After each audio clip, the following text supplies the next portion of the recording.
There is no tomorrow. There is no tomorrow. Few technical difficulties. Tuesday, June 18th. Man, it is hot on the Northeast. It's 90 degrees right now, and it's 6 o'clock. It's hot. It is going to be corny, but it was hot Saturday night in boxing. What a night. It's Tuesday, so I'm late to the party. People have been talking about all these fights. But that 140-pound division definitely got shook up. All right. Oh, man. Let's see if I can get this back. My computer is acting funky right now. I can't see my comments, but there we go. There we go. Got my man. Man, it is slow. Anyway, we got Little Holmes in the house. H Money. Salute to you. Jay Rich, my guy George. I told you, don't be surprised if Prowse snuck in the win by decision. Yep, I did. And I'm not gonna say I believe the hype. I thought he was better than what he was, and Paro dominated that fight. It looked like Subriel was believing his press too much, and that he's a slow starter, just like Tank's a slow starter. But Tank's got a method to the madness. It looked like Subriel just said, "When I turn it on, I'm stopping this guy." But man, he got shook. He got outboxed, out hustled in Puerto Rico in his home. So shout out to you, Jay, for predicting that. If I was betting, that's why I don't make bets. I probably would have put money on Subriel Matias. But that 140-pound division, I wanted to. So here's the rankings. Let's see, get that. So there's the rankings. These are obviously before Matias lost his title, but Devin Haney, who still has a belt, Isaac Cruz, who has a belt, Barroso, who has a minor belt, now Liam Paro and Teofimo Lopez. So 140 pounds got shook up. It got shook up because Subriel was the dark horse pick of a lot of people. A lot of people.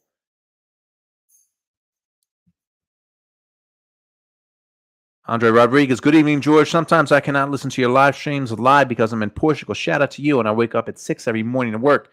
Still want to show my support to you and your channel. I appreciate you, Andre, all the way in Portugal. Always appreciate you. But the division, it definitely got shook because Subriel Matias was rising. I can't say he was a star because a lot of people didn't know who he was, but he was supposed to win this fight. He lost. And then on the undercard of the Amazon Prime fight, Gary Antoine Russell lost. Gary Antoine Russell lost. I think it was a unanimous decision. It should have been. Alberto Puello just outfought him. And Gary, he's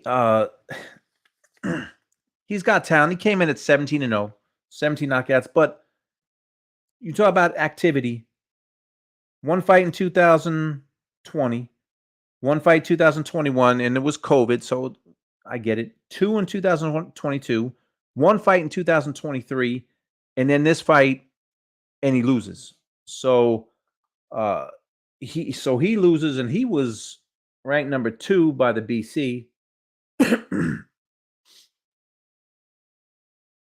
But the big one was Subriel Matias. So, who's the pick now? Who's the top guy at 140? Is it Teofimo, who did not look great against Jermaine Ortiz? Is it Devin Haney, who lost his last fight but remains champ? So the division definitely got shook up. Jay Rich, I don't know who Power will fight next, but for the love of God, I'm begging it won't be against Kambosos and Australia. No, I don't think so. I think Eddie Hearn was throwing out some big names He was throwing out some big names, so we'll see. But shout out to him. Shout out to Liam Powell. I mean, it was a big upset. He was a 7-1 underdog, and there was that point deduction in the I think the 7th round for holding. So we got the point deduction, and going in someone's backyard, it's still monumental. He went to Puerto Rico, and this guy was the favorite. Every time he threw a punch, the crowd screamed. 140-pound division is shook. So who's the guy now? Who's the guy at 140? Who do you guys think is the man? And no, don't worry, Jay. I don't think it's going to be Kambosos. That's right, Elijah Garcia, Kyron Davis, the vet. Yeah, that was a big upset. And Drake Killer, my man, I cannot believe the Subaru upset. He did not like that activity, and the lead head point in his face. Matthias, I go back, Chris Algieri, who knows a thing or two about boxing, and he said that to be elite, you have to have defense, and that Matthias didn't have defense.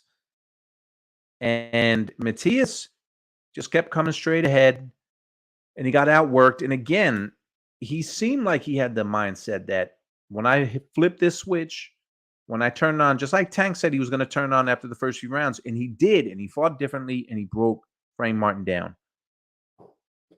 It seemed like he believed his own hype, and that, listen, all I have to do is start throwing punches, and I'm going to get this guy out of there. And he didn't. Rolly, come on, Drake Killer. Authentico Boxing, Matias versus Prograis. That's a good one next. I'm sure. I don't know if they said there's going to be a rematch. I would assume there's always a rematch clause now. Champions don't seem to take chances now. It seems like there's always a rematch clause. Danny Moretti. It's got to be Teofimo. So that's your pick as top dog at 140. I mean, this is subjective, but it's almost by default, right? Because you can't have Devin. He lost his last fight, even though he wasn't fighting a 140-pounder. He lost his last fight, unless you have Isaac Cruz, who beat Rolly, who was not, I'm sorry, but he was not a very respected champion, because Rolly was probably on his way to losing to Barroso when they fought.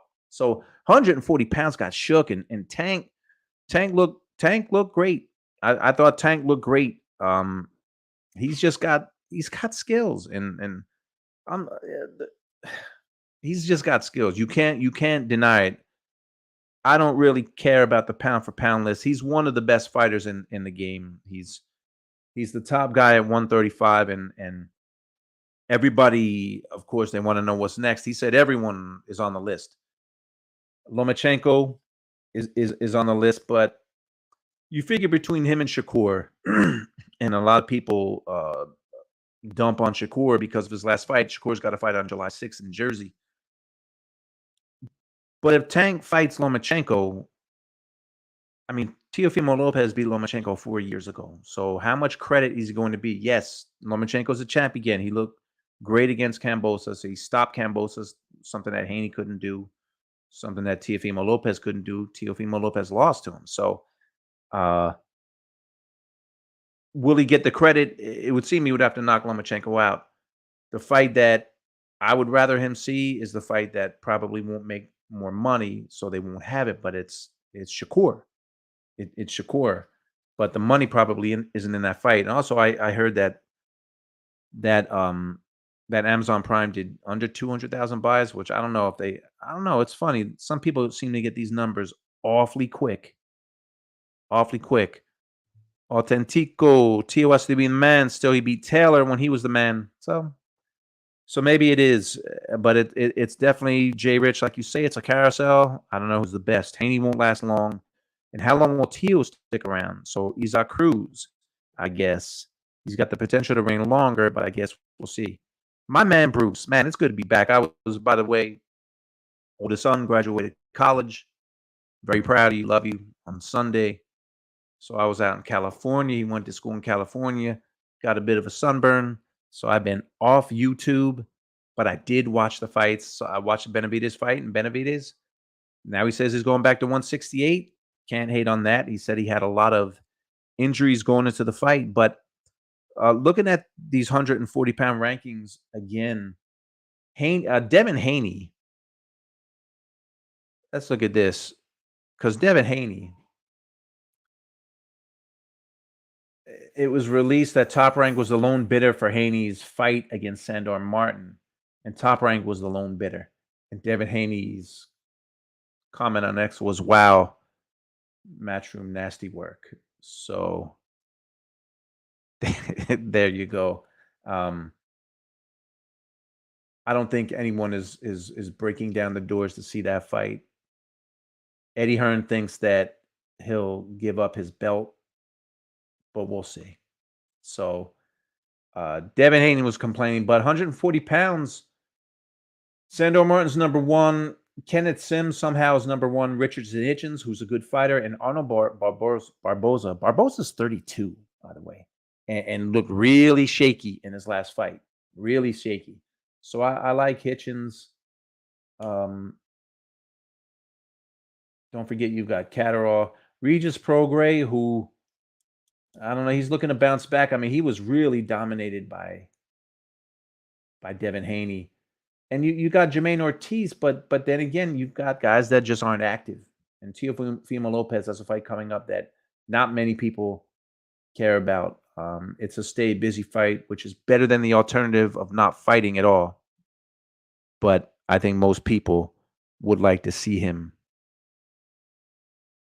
fight one of the names in the sport. So, all right, Jay. Richardson Hitchens, after his last fight, said he needs a couple more fights before he can take on Matias. Now Matias loses, and he's ready to step up as mandatory. So I really think Paro's, they'll probably rematch, but look, Subriel Matias was believing his own hype, and I watched the shows that DAZN did, and he was hyping himself up. He was saying all these other guys are bums, and he's the best fighter in the division. So he's not. He proved it in the ring that he's not. Liam Paro says he's the best guy in the division. By the way, shout out to Oscar. Oscar's behind me. Got him behind me now. Oscar's got my back. So every day I look for posts from Oscar because I want to just start putting his posts on my show. I didn't see anything funny from Oscar. But Tank Davis. Tank looked, he broke Frank Martin down. Frank Martin's a good fighter, but Frank Martin couldn't hurt him. And you could see it. And he caught him a few times with some hard shots. And you saw Tank's face. He was busted up. Tank said that's part of the game, which it is. But Tank just broke him down. And at the post-fight press conference, Tank was asked about fighting at the MGM, where I think it was the 100th fight at MGM, and how special it was to him. It's big, you know. Just I'm grateful to be a part of this moment. You know what I mean? Fighting in Vegas, and at first when I used to fight in Vegas when I was an amateur, you used to get tired and stuff like that because of altitude. And now, you know, you're professional. You know what I mean? Things started, you know, come together. You know, so.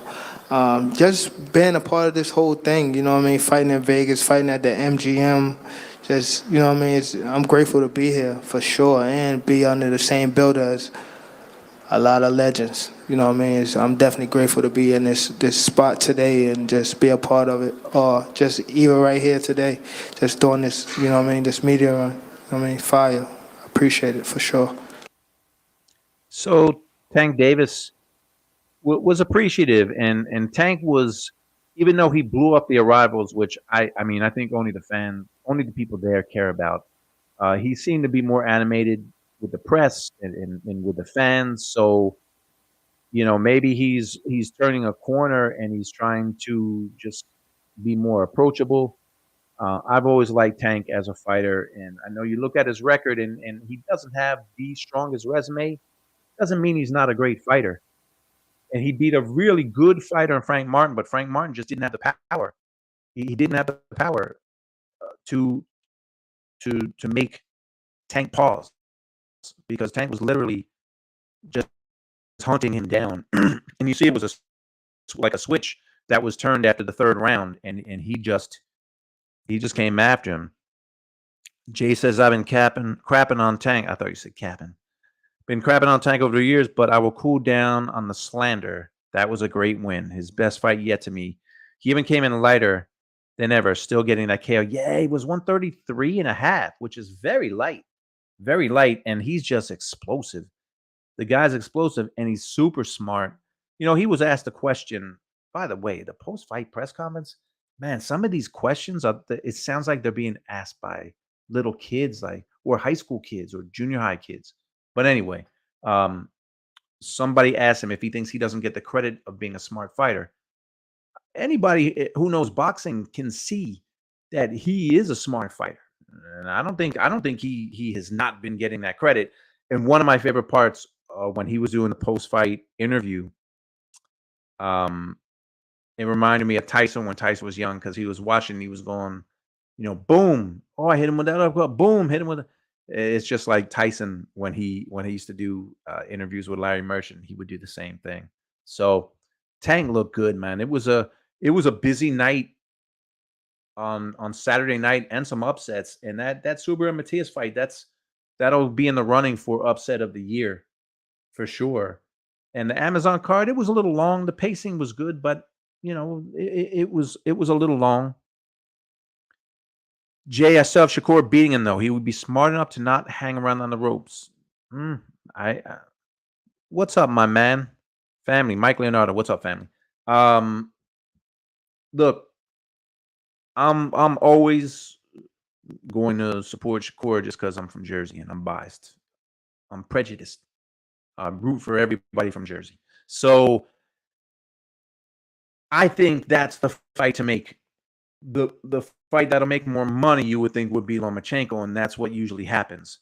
But I would like to see him and Shakur fight.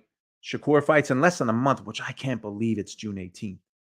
I can't believe it's June 18th. Shakur fights, I believe, July 6th. So Shakur will win this fight, and hopefully he looks impressive. Maybe they make that fight. I think that's the fight to make. I do, because again, no shade to Lomachenko, but Lomachenko is getting older. He was beat by Teofimo 4 years ago. So we'll see. And absolutely right, Bruce. Tank's been boxing since he was 5. He is a natural, and he's been competing, I think he said, since 8. So TBR, boom, perfect timing. Mike Tyson, yeah. What's going on, TBR? That I loved seeing that part of the interview because it was just like Tyson. It was just like Tyson. Now, Bruce, yes, I would like to see him fight both of them. For sure. For sure. Because if you look at the lightweight division, Mike, I might be traveling for work then, but I plan on being there. So we'll try and hook up. I plan on being in Newark for that fight. Let's look at the lightweight division. So Shakur, Tank, Lomachenko, and the BO is vacant. So there's William Cepeda, who has looked great his last few fights. Keyshawn Davis, Floyd Schofield. So there's so much talent at 135 and 140. There's a lot of great fights to make, but we want to see the great fights. We don't want to see the good fights. We prefer the guys to stay active, but we want to see the great fights. And right now, for me, the fight to make at 135 is Tank against either Shakur. I would pick Shakur, either Shakur or Lomachenko. That's it. Or if he wants to, I wouldn't hate if those fights couldn't get made for some reason. I wouldn't mind seeing him fight Zepeda. That's me. I wouldn't mind seeing him fight Zepeda.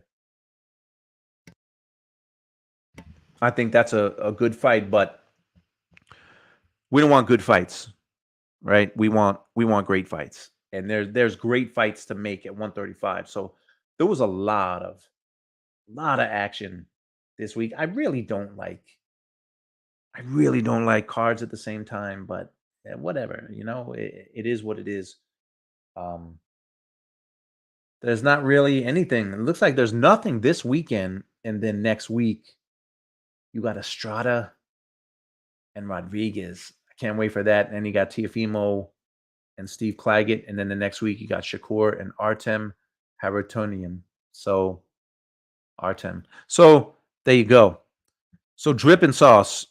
So who do you guys want Tank to fight next? I mean, I think Shakur. Drip and sauce says Loma. I don't think you can lose on either one of those fights. I think both fights are great fights. Jay Rich, why is everyone down on Benavides? He looked great to me because that's the nature of today is just to be negative and to to bash everyone. So I thought he looked great too. He mentioned a lot of injuries coming in. He fought a big dude and he dominated the fight. I thought he won 9 rounds. He didn't finish great, but uh, if you take him at his word, he definitely had some injuries going into the fight. And I thought he dominated the fight. It made me pump the brakes a little. And I don't know him against Beterbiev or Bivol. That remains to be seen whether he can. I don't think he can beat those guys right now. I don't. Based on how he looked at 175 in that fight against a guy who really hadn't fought in 4 years. I know he fought 3 people that no one's ever heard of. So that's just my opinion. But yeah, I think they crap on him. My man Trick, who knows everybody in boxing. Trick, did I tell you I talked to Paul Williams a couple weeks ago? I think I'm gonna be doing some stuff with some of the legends, not old heads, some of the legends in the sport. Him, Kelly Pavlik, Jermaine Taylor. Yeah, Mike Benavides looks solid. He took some, not all of his power, and gassed a bit, but it was his first outing at light heavyweight. Yeah, it was. So, and he was fighting a former champion, a 37-year-old former champ. So you can't forget that. But you know how it is. If he didn't dominate and knock him out in 7 or 8, then people were going to dump on him. You can't really judge everything on one fight. I say he's not ready yet for the top 2 at 175. And I believe he said he was going to go back down to 168 to fight Canelo, who will never fight him. But now I'm hearing Canelo and Berlanga is just about signed. I don't know if you guys have heard any differently. So, something about Subriel Matias, and it's in some headlines that he'll beat Liam Power in a rematch. Well, you had your chance to win. You had your chance to win that fight, and you didn't. And you'll probably get a rematch, but you didn't win the fight. Something I was really busy. Like I said, my son graduated college last week. My firstborn, and he graduated Sunday on Father's Day, which was a great Father's Day gift. Had got all the kids together and the family, wife and everything. Last week, Marvelous Marvin Hagler had a statue dedication in Brockton, and I didn't get a chance to talk about it. Not many people talked about it, but I just wanted to. This was from the local news, I believe, in Brockton. This was, I think they might have had Marvelous Marvin Hagler Day, but here we go. New statue in Brockton paying tribute to the late boxing champion, the marvelous Marvin Hagler. The statue was unveiled on the street that's now named after Hagler. Hagler, of course, moved to Brockton in 1969 and embarked on a journey to become the undisputed middleweight boxing champion of the world. He's actually one of the primary reasons why Brockton is sometimes known as the City of Champions. Hagler's widow spoke at today's ceremony. He was the one at the camp. He was a very beautiful person, and I miss you a lot. But today is his day. It's a special day, and we have to celebrate him, only him. The statue was funded through a $150,000 state grant. So there you go. Marvelous Marvin Hagler got a statue, and he deserves that for sure. Not long ago, I did a Hagler show about one of his best fights. And so, Jay, what I'm hearing is they made a deal with Skull, and I'm the same way. Who was Skull? I think the deal was that he is getting paid to step aside. I believe that's the deal. I could be wrong. My man, the squared circle with Tech Dumb Dad. My man. So I'm going to drop a link in here because if you read the thumbnail, I have Let me see. Let me see if I can get to it. I wanted to do a giveaway. And let me get the picture in here. There it is. So there it is. Giving away a May 1992 Ring magazine with James Toney on the cover. I've been seeing a lot of James Toney. He was at the fights and he was talking a lot. So, so we're going to do some boxing trivia, but I'm going to literally take it from this magazine. So you answer 3 questions. And you could message me. By the way, I'm on Instagram, Gjakovic, Gjakovic on Instagram. Or you'll have a link. You'll be able to send me a private message. But here's the kicker.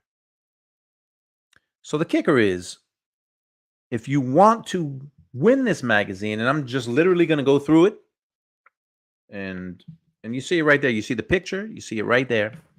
But I'm going to, and this is back in 1992, I'm going to just come up with some questions. But you have to be on camera so I can see if you're looking stuff up. This is a big thing. This is May 1992, James Toney. By the way, it also has a poster of none other than Marvelous Marvin Hagler. So there you go. Shout out to you, mate. Glenn R. Good morning from Sydney, Australia. Well, you are just in time. Let me get this link in here. So, here's the link. So remember, I'm only going to put people on who I need to see your face. Let me get this out of here. Remove from studio. So, because it's so easy to look stuff up and you don't know what I'm going to ask, but it's 3 questions and I'm not really prepared with the questions. So it could be rankings, could be miscellaneous stuff that I see in pictures. But James Toney is on the cover. So, you know, if anybody out there wants a chance to win this magazine, which I don't know. I don't have another copy of this, but it's been on my desk for a long time. So boxing trivia, link is there. If you want to come on, you get 3 questions right, then you win this magazine. So there you go. Trick. In my opinion, had Gvozdyk fought the first 4 rounds like the last 3 or 4, it would have been interesting. Benavidez unloaded everything on him and had no effect on him. He's no monster at 175. Benavidez versus Joe Smith. I don't think Joe Smith is fighting anymore, but maybe Gvozdyk just couldn't fight that pace. He was in tremendous shape for 37 years old. But Joe Smith, he's only had 1 fight since he lost to Beterbiev. I know Joe's trainer pretty well, Jerry Capobianco. Shout out to Long Island. And Joe had the 1 fight against was it Zurdo Ramirez a little while ago, and he lost. It was at cruiserweight. So Joe Smith has not announced his retirement. I don't think he is going to fight at 175 anymore, and he may not fight again. I mean, he's got a beautiful family in Long Island. He saved his money. So Jay Rich, yeah. I mean, Benavidez came out hot. So I think I kind of agree with Jay and even like you said, Trick, Benavidez unloaded everything on him. So he was a little gassed at the end, but he still won 9 rounds, maybe 10 rounds. So he dominated. And look, it took Beterbiev until the 12th round to beat him in a fight that was very close. I think I looked at the scorecards recently, and it was a super, super close fight. There's some people pushing for Ike Ibeabuchi. Trick, who's pushing for Ike Ibeabuchi? Maybe Jake Paul. Maybe Jake Paul's pushing for Ike. But shout out to Trick. Trick recently spoke with Ike who looks like he's in tremendous shape. He's like 51, 52 years old. It's been a long time. It's been a long time since he's been in the ring. But listen, I got that link in there. So if anybody wants to just talk boxing, it doesn't. You can do the trivia again. I'm not really set with the trivia. Oh man, somebody got a new camera. Somebody's here to show off. Here we go. It's a little better today. My man, what's up, Jeremy? Hey, what's going on, George? You know, I'm late to everything because I was away for a few days. I did watch the fights, although I missed a few rounds of the Tank fight. I have to admit, live I missed a few rounds because I was in San Diego and I had family there, and but it was a crazy night, man. Man, Tank, my goodness. I think I'm convinced, man. He's the most complete fighter in boxing right now. The way those first 3 rounds were so impressive to me, and he wasn't even throwing punches, like Right. especially the first 2. But man, the way he was just he was 18 inches from Frank's face and was just letting him unload, and Frank couldn't hurt him at all. I mean, That not was the at thing. all. He couldn't hurt him, and he tagged him a few times. I mean, I haven't seen Tank get hit that clean Yep. that many times in a fight ever. Mhm. And in between rounds, he was even telling his corner, he don't have anything. I'm Right. not feeling those shots. He don't have anything. But to put that kind of mental pressure on a fighter like that, it broke him so fast. And then about a minute left in the first or second round, Tank hit him clean with the counter left. And I saw Frank's eyes get about as big around as silver dollars. And he was like, oh, shit. So this is what it's Yeah. like when we don't have the headgear on. Okay. And from then on, man, he was on his bike. I mean, he was on his bike. He was every time Tank even fainted, it was just you could just see the fear in Frank's eyes, like, oh, please don't hit me with that. Please don't hit me with that. He's got an aura now about him, similar to Tyson now, man. Before he even gets in the ring, people are like, when is it coming? How long is he going to wait before he unleashes it? And can I keep away from that for 12 rounds? And I don't think anybody at 135 can. That's the thing, that you have to make him respect you. You have to, and or can you fight like that for 12 rounds like Frank Martin did? 12 rounds is a long time, and it's hard Frank to do that can't with fight that off the pressure. back foot. Frank cannot fight off the back foot. And so from the opening bell, from the second round on, because Frank came at him in that first round and was trying to get his respect.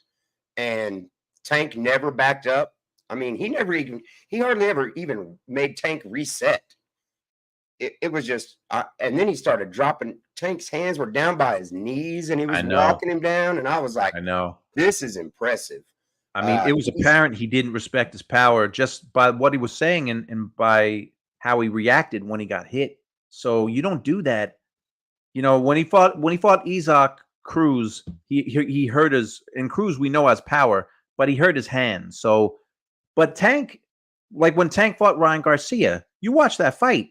He fought a completely different fight. He was very respectful and backing away and very defensive because he's just a smart fighter, and he knew Ryan had power that he had to respect, but he got clipped by Frank Martin, and he clearly didn't respect it. If he doesn't respect your power, you're done. You've got no shot. You're done.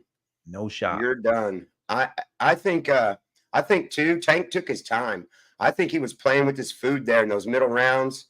I think he was like, I could probably end this at any time, but I'm going to make a point here. I'm going to let you fire off 7 rounds worth of shots. Let you see that you can't do anything to me, no matter what your game plan is. And with Ryan, I think the game plan was totally different.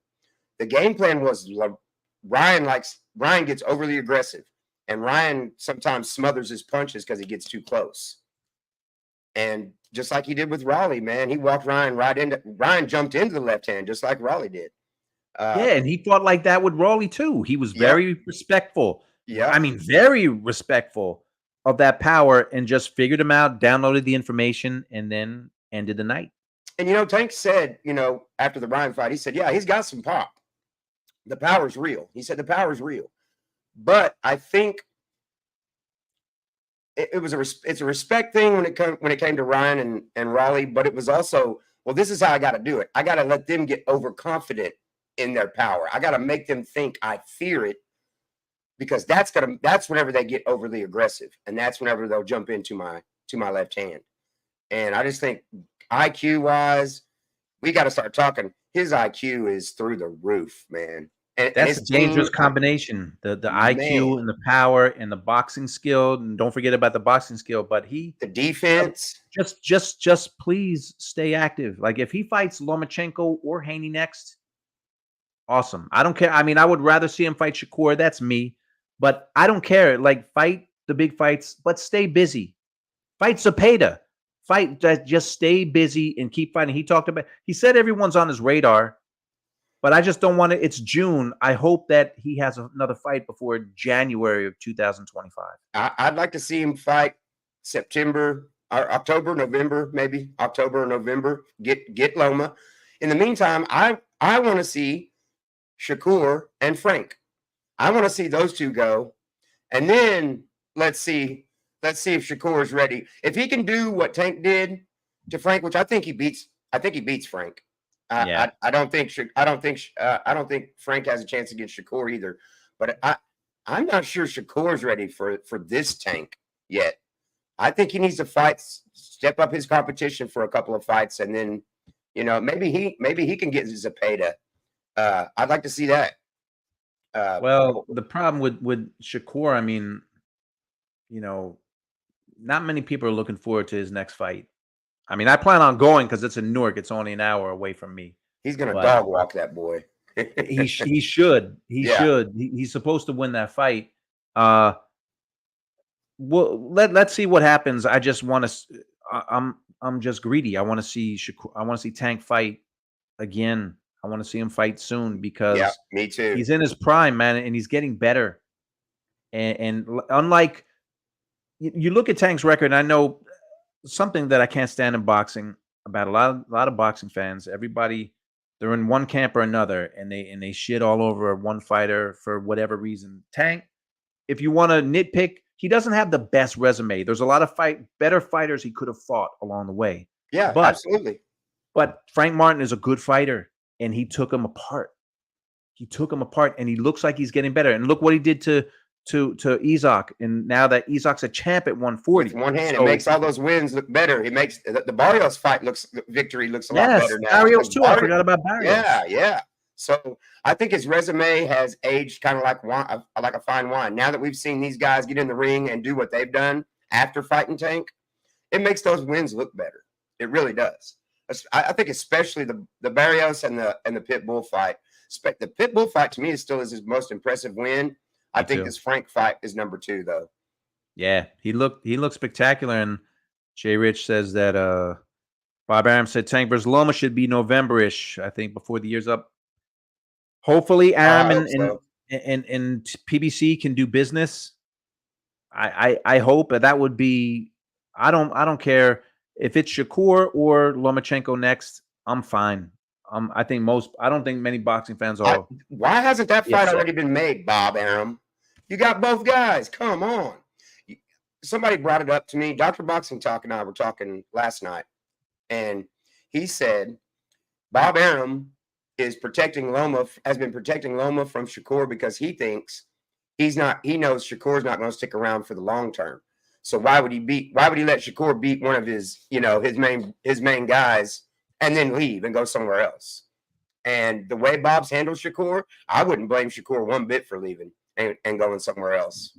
Yeah, that's right. This is his last fight on the contract, and he's a free agent, and it sounds like he's going to go somewhere else, but I don't know. I mean, we'll see who he goes with because it seems, but you never know. Bob Arum, sometimes he pulls a fast one, and he could re-sign him, but my money would be on him leaving. He'd have to open up the checkbook, and he'd have to guarantee Shakur some fights, man, some big fights, because Shakur's ready for the fights. You see this dripping sauce? I would like to see Frank versus Can. Let's let Kambosos go. Did he announce his retirement or no? I mean, come on. I don't want to see he's a fighter, and if he wants to work his way up, fine. But Kambosos, man, I haven't seen a guy capitalize so much on his win, which is good. It was a great win. It was a huge upset, but you know, he keeps getting chance after chance and dominated by Haney, and then gets another title shot against Lomachenko. Loses a fight before that, which I forget who he fought. I thought he lost. Hughes. That's right. I thought he lost that fight. He did lose that fight. Man, that guy gets a lot of opportunities. I mean, what's that? What we say out here in the sticks is the sun shines on a dog's ass once a day, you know, and that was the sun shining on his ass against Tio. Yeah. He hasn't fought that well since the Tio fight. Nowhere near that level. Not at all. But he's made a lot of money. He's made it so good. You know, good for him. He needs to ride off into the sunset and save the rest of his brain, man. There's no need for him to be taking no more thump. Frank Martin would thump him. I think Frank Martin would get him. I don't even think that might go 9 rounds. I don't know. Yeah, I agree. And one thing, Kambosos has always been durable, and then he got knocked out by Lomachenko. So let's face it, at 135, Loma's pop is not what it was at 126 or 130. That Loma was stopping guys with body shots down there. Loma does not belong at 135, man. I think Tank gets him. I think Tank makes him look worse than we've ever seen Loma look. And that's what he would need to do in that fight, because Teofimo beat him 4 years ago. So it's not, and Haney just beat him. So it's not like Lomachenko is this unbeaten fighter. He's an older fighter. He's still a great fighter. But I would love to see it, because you never know until guys fight. Just like Subriel Matias, who I didn't call it, but I said if anybody has a chance for an upset, it's Paro. And to do it in Puerto Rico, that's impressive, man. When you go to someone's backyard and you beat them like he won that fight like hands down. Oh yeah, with a point deduction. With a point deduction, just kept doing 1-2s and just smartly moving. And I watched it. The ref too, man. That ref was something else. Yeah, he was. Even my wife was cussing at the TV, going, "What is this guy's fucking problem?" You know, Matias, it looked like he was reading his own clippings. Like, I'm a slow starter, but once I start to put the pressure on, guys just fall at my feet. And it looked like that's what he was banking on, and Paro didn't do it. Well, when you're a pressure fighter, we saw this with Tank Saturday night against Frank. It has to start from the opening bell. You can't go, okay, now I'm going to start pressuring you now that you've boxed my ears off for 5 rounds. You're already 5 rounds down. He had no plan. Nope. His plan was, once I start punching and land the shots, you're going to fall. That's my plan. I'm the beast. I'm the monster. And when I hit you, you're going to get knocked out. And it didn't happen. People are going to be questioning that power now, because Paro when he did land clean, Paro took it and then came back with 2 or 3 punches. I mean, immediately. A couple of times he made Paro take a step back and go, oh, okay. But yeah, most of the time when he hit him clean, Paro was right back in his face with a 2 or 3 piece. And he was hitting with that. I've never seen 140 got shook, man. 140 got shook because a lot of people were banking on Matias being like the dark horse. And I keep going back. Chris Adri said it all the time. He said, this guy's he has no defense. If you want to be an elite fighter, you have to have some kind of defense. Even Mike Tyson, when he was young, Tyson was bobbing and weaving and rarely got hit when he was young. Yep. And Matias gets hit, but he's just been able to outpower these guys, and he couldn't do it. I don't know that I've ever seen a guy get hit with as many just simple 1-2s. It was 1-2s all night. The first combination you learn in boxing, and he was blocking them with his face. And another thing, Paro's conditioning, man. He never looked tired. He looked maybe a couple rounds in the middle. He looked like he was taking off, but then I don't know what happened. He got a second wind, a third wind. 10, 11, 12. He had finished strong. To me, that was the most impressive win of the weekend, of course. I think Benavidez did a great job against Vosdick. I think a lot of people are so many fickle fans, man. They're all about him, and he's the monster, and then he don't knock the guy out. Vosdick put up a good fight, man. Vosdick came to fight, and talk about being in shape. Goodness Oh my God, gracious. he was in tremendous shape. I don't think I was like, man, turn back the clock. He made we're used to Benavidez being so much bigger than everyone, and he was the bigger man, like by far. By far. Like he almost made, and Benavidez kind of, some people said he has a dad bod. He's never going to be ripped. He's in shape, but he's never going to be ripped. Vosdick was Oh, ripped, man, and bigger and stronger. He had an 8-pack. Yeah, he did. So I thought it was a good fight, and Benavidez said he's moving back down to 168. I hate that for him, because who's there besides Canelo? And Canelo's not going to fight him, man. No, he's Speaking not. of Paro and Algieri, he reminded me a lot of Algieri. You said that. Fight. Yeah, you said that. Did, man. I even went back and watched some of Chris's older fights and was like, man, yeah, he's got that. Because Chris was a pretty boxer, and he wanted to box you. But if you forced him to fight, Chris said, fuck it, let's fight. And that's what Paro did, yeah. Jay Rich says Benavidez' dad bod makes me more of a fan, honestly. Me too. So for all the dads, yeah, he's got some more fans because of that. But I agree with you, man. And Algieri, I was watching Algieri Provodnikov recently. I watched that just like after I texted you that, I was like, man, I'm gonna go watch that fight again, because that's one where he showed he had the dog in him. Yeah. After what happened in that first round, and oh my goodness, have you ever heard? He's done it in some interview somewhere, but he describes what happened when he got hit, and he can do it much better than I. But he literally said it felt like his face caved in, and he could feel it all down his jaw. And it took him, and you could see when he got hit with that shot and drop, he kept touching his face. He said he had to make sure his face was there. That it was the weirdest feeling, because he got his orbital bone fractured with that shot. So he's fighting with a fractured orbital bone in the first round. That mouse, as soon as the glove pulled away, there was already a mouse after landing that punch. I was like, wow. Yeah, rewatching that fight, I was like, man, Algieri was a dog, man. But I could see that with Paro. Like that was a good comparison, because Paro's got a good chin. Mm-hmm. And he's still unbeaten. Went into Puerto Rico and dominated Matias. They You must gotta have a talk about rematch him clause. now, man. You got to throw him up there now. He must have a rematch ignore it? clause, right?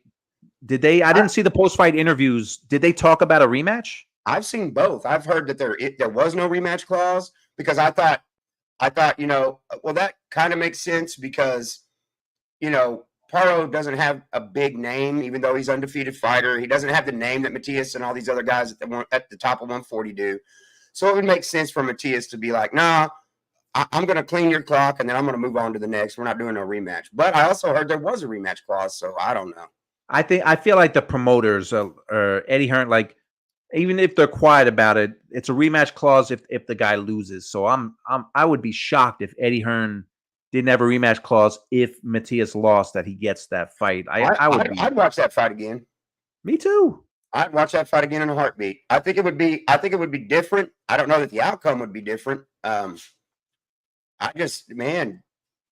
I saw a lot of holes in Matias's game. His footwork is trash. There's always holes. Like, we know that. It's just that you knew there was holes, but he just would bring it, man. Like Ergachev, he looked sensational in that fight and took this guy apart. So you're right. Like, I agree. There's holes in his game, but now we see how you take advantage of it, and that's what Paro did. Yeah, if you can box and move for 12 rounds, you can, and if you can hit him enough, because that was the other thing.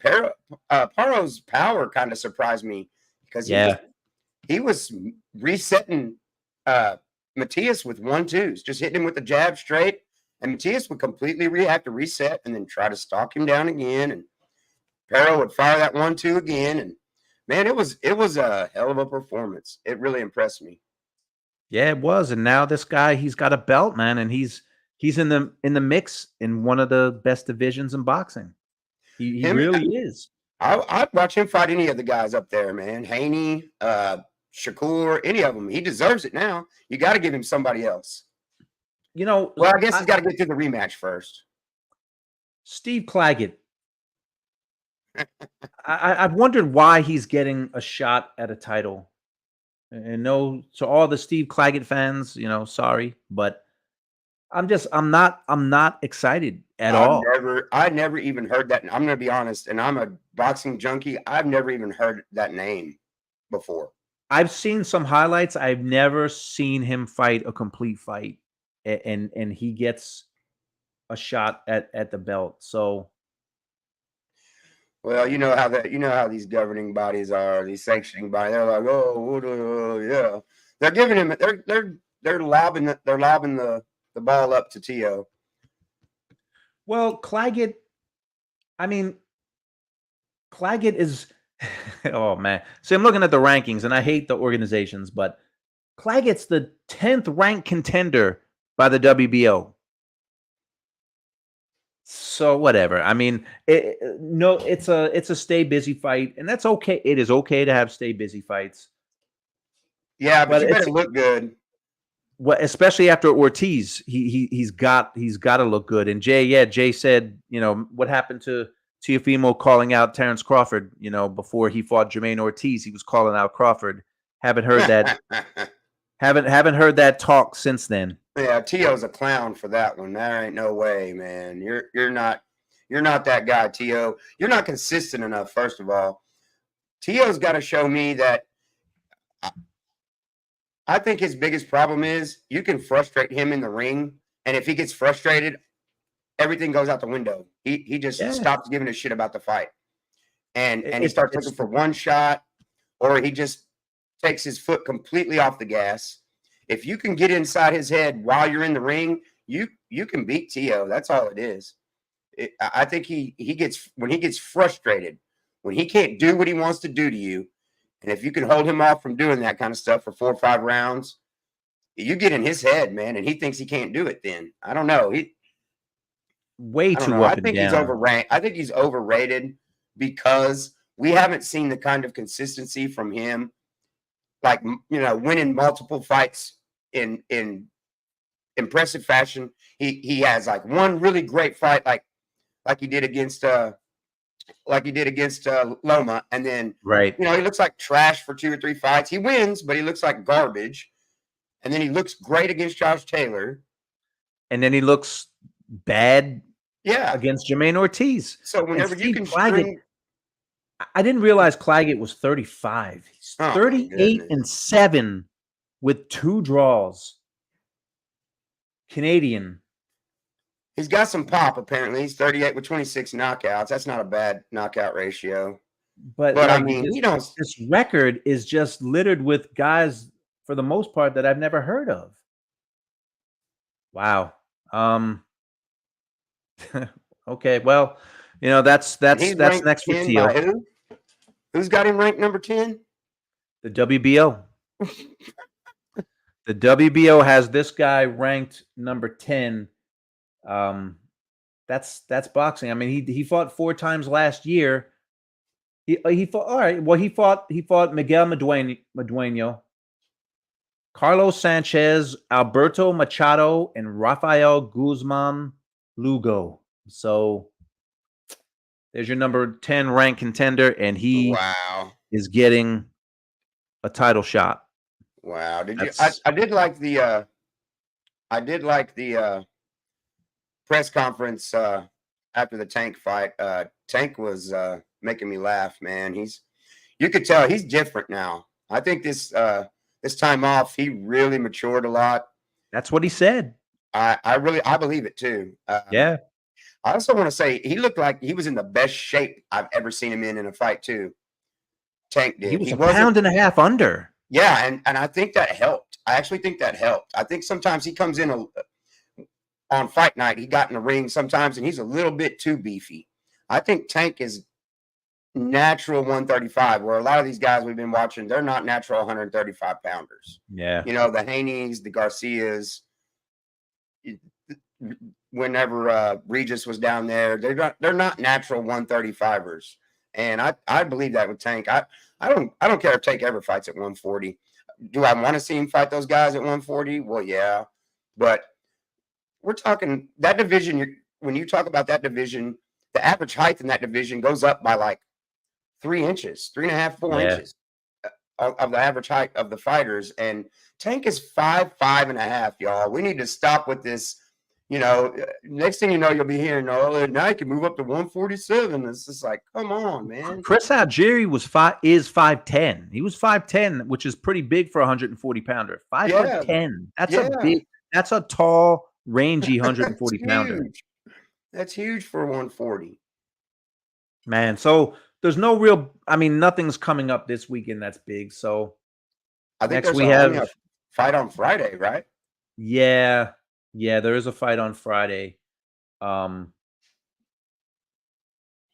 then we have Lopez fighting. So yeah. But it was a good. Yay! Did you hear what I was doing? Yeah, I did. When are we doing that? All right. Since you're the only one that logged in, you got to answer 3 questions. Uh-oh. But it's all from this Ring magazine. So what year are we talking? May of 1992. I'll hold my hands up I'm not. And if I do rankings, just so you know, I might ask you a few questions. The rankings. I mean, I'm not going to ask you like who was the number 7 ranked featherweight, but all right. So this is your shot to win a 1992 Ring magazine with James Toney on the cover. Marvin Hagler. Right, my hands on the buzzer. All right. So remember, this is May 1992. Good Lord. I'm going to start you off with. I was a sophomore in high school, man. Yeah, but you know your history. I think. All right, I'm gonna start you off with an easy. I like to think I know a little bit. I'm gonna start you off with an easy one. All right. James Toney's on the cover. Who was the middleweight champion in May of 1992? Middleweight. Let's see. So that's not super middleweight, huh? It wasn't Tony, was it? Is that your final answer? I thought he was sure, Tony. It was James Toney. It was. I tried to give you hints. Going through my head, I was like, where was Roy Jones at that time? See, this is a tougher one because, like you said, you were a sophomore. Ooh, and Bruce Gass, who knows his thing, he said Michael Nunn. No, he had already beaten Michael Nunn. I think Nunn had moved up to. Yeah, Nunn had moved up to super middleweight at this time. All right. So you're 1 for 1. Glenn said it was Hopkins. No, Hopkins was not Hopkins wasn't middleweight champ in 1992. No. All right. So gonna go again with the ring ratings. All right. Remember, this is it says for the period that ended January 14th, 1992. You're 1 of 3. You got 2 to go. January 14th, 1992 is when these rankings came out. Who was the heavyweight champion of the world? In 92? January 1992. And I'll give you a hint. It's not Tyson. No, because he lost it in 91, didn't he? 1990 to Buster. 90. So yeah, so it definitely wasn't Tyson. It definitely wasn't Douglas because he got beat immediately afterwards. Was it finally? Was that Holyfield's year? You know what? Is that your answer? That's my answer. Holyfield. Evander Holyfield. Yeah. Awesome. So you're 2 for 2. Jay Rich thought it was Tyson. Bruce thought it was Bo. Glenn R thought it was Moore. But they have the opportunity. They can be looking these things up. All right. I won't do another round. So you're 2 out of 3. You need 1 to go. All right, let's go. All right. This is I think you'll know this one. Like I said, this was James Toney was on the cover of this. I'm gonna say there's an easy one for you. I'm gonna say there's a layup. Uh-oh. Who was James Toney's manager back then, May of 1992? Was it Jackie Callum? Ding, ding, ding. You Yeah, win. It was Jackie Callan. It was the first lady. Yep. First lady of boxing. She's in the Hall of Fame now. So Bruce said Pops Miller. No, Pops was his trainer. Pops was his trainer back then. I will admit, I got that third one because it was fresh on my mind because our boy George Zapata just interviewed her a couple of weeks ago. That's on Hall of Fame okay. weekend. Yeah, he did an interview with her, and yeah, I was like, well, I know she was managing him at one point in his career, and I know she said that they were together for several years. So I said, that's got to be it. Yeah, and there's a picture of Yeah, him. there I just she looked is. at that picture. I said, she's 70 years old, and she still looks great, George. yeah, she does. She just turned 70. She looks amazing. There's a movie on her too. Yes. Who played her? It was somebody big too. Famous actress. All right. I have to look this up. See, that would be I should have asked that as a trivia question. Jackie Callan movie Against the Ropes. Meg Ryan. Meg Ryan, yeah. Meg Ryan. And Omar Epps was James Toney. I don't know if I feel like I've never seen that whole movie, and I usually have watched every single boxing movie. I might have to give that one a look. Boy, Omar's too pretty to play James Toney, man. Yeah, I don't know why they gave it to Omar Epps. The thing, when I watch a lot of boxing movies, like the boxing scenes usually like make me cringe when I see these actors try to throw punches. Some of them do a really good job, but some of them do not. I'll tell you who was impressive in form-wise. It wasn't even a boxing movie. It was like a MMA movie, but Tom Hardy was in an MMA movie years ago. I saw that. And he looked really good, like form-wise and stuff. So, there's a few that have looked okay. I'm trying to think of anybody else where I was like, oh, he looks like he trained with some real people. A Southpaw. What was the actor's name? Did you see Southpaw a few years ago? No, I haven't seen that. How have I not seen that? And I'm so bad with that's actors. that's Jake Gyllenhaal. Yeah, that's Jake Gyllenhaal. He looked pretty good in that, man. Like it looked like he definitely worked out in a gym with fighters and was trained by fighters. Like he wasn't bad in that. He looked yeah, I have seen that. Yeah, that was Gyllenhaal. Yeah, he looked good in the new Roadhouse movie too, man. You know what? There's an old school movie. Oh man, To the Bone. Did you ever hear that? No, It was Woody Harrelson. And this Spanish actor, I can't remember his name. It was so like watching them throw punches, like it was brutal, wasn't it? It just, I mean, it made me cringe. I'm not even gonna look it up. But most of the boxing movies, like what was the one? There was another one like that. I don't know if that was the name of the movie, but they were. Can't even remember. They were calling him the Great White Hype. Oh, that was What was that? Because he was supposed to take him out, and Damon Wayans was the champ. Yeah. And I forget who I remember that too. The Great White Hype.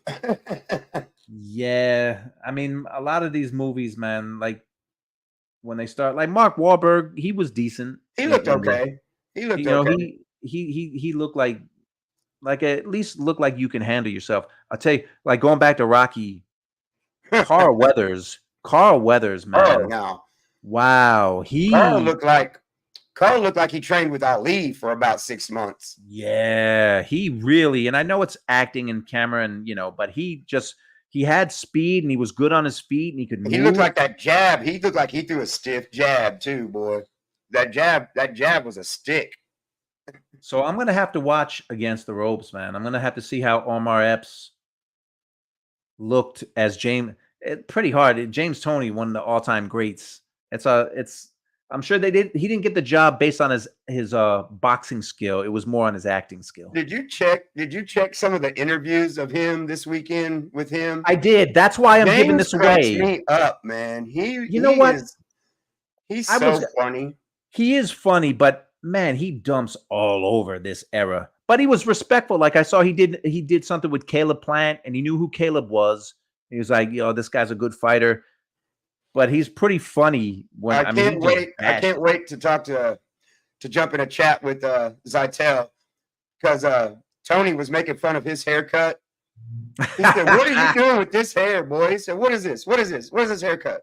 Listen, I wish I had the hair he has. He looks like one of the Beatles. He's got He like a does, don't Beatles he? haircut. You look up the Beatles in the 60s, and he looks like Ringo, I forget Ringo's last name, but the drummer for the Beatles, man. Sean asked him. He said, "Well, what Ringo kind of haircut Starr. do you want me to get, James?" And James said, "You got to go bald, man. You got to shave your head bald."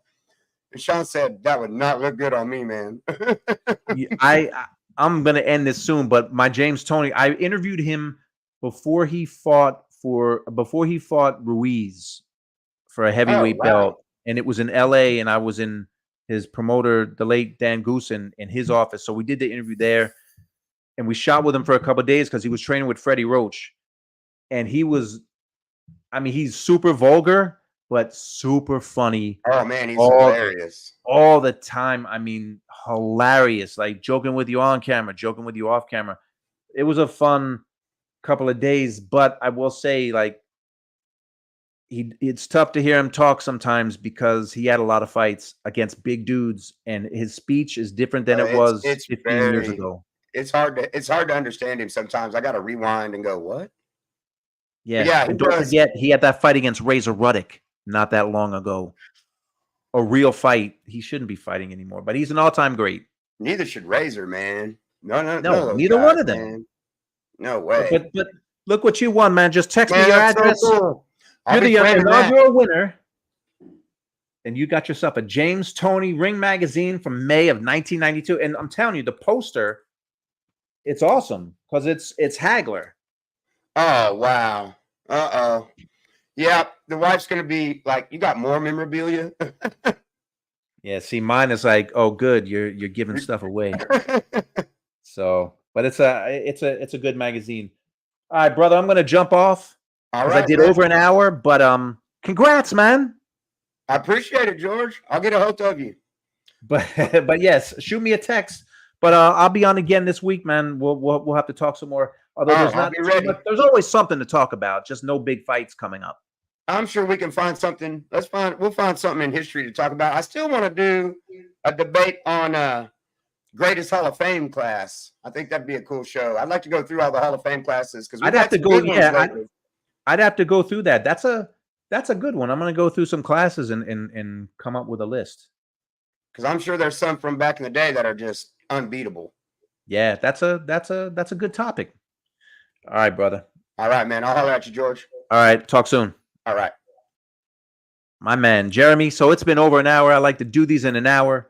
But see, all you guys missed out. Nobody clicked the link except Jeremy, and he's walking away with a May 1992 Ring magazine with the Fighter of the Year, James Toney. Man, maybe I won't give this away. No,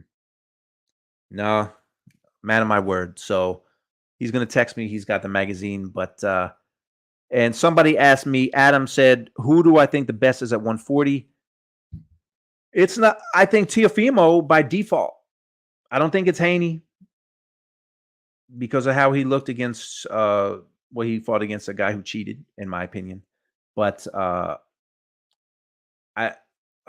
Isaac Cruz, maybe, I don't know. It's so up and down, but I guess my point is there's some good fighters, and I just want to see the best fight the best. Make sure you subscribe. Going to show you how to subscribe. You can find me on Instagram at GJakovic. I'm about to watch the Yankees. Oscar, who's right behind me. See that cardboard cutout? You subscribe to Oscar. I'm going to show you what you'll get. I'm going to say peace. We'll talk boxing soon. And make sure you subscribe to One Round with George so you can get some of this. Subscribe to my YouTube page and you can win a once-in-a-lifetime, no expenses paid trip to check out the boxing memorabilia in my garage and in my home office. You can come hit the heavy bag and go through the hundreds of boxing magazines I have, and even take a picture with a life-size Oscar De La Hoya cardboard cutout that I took when I was at HBO. Subscribe now for your chance to win all of this. Subscribe. Peace.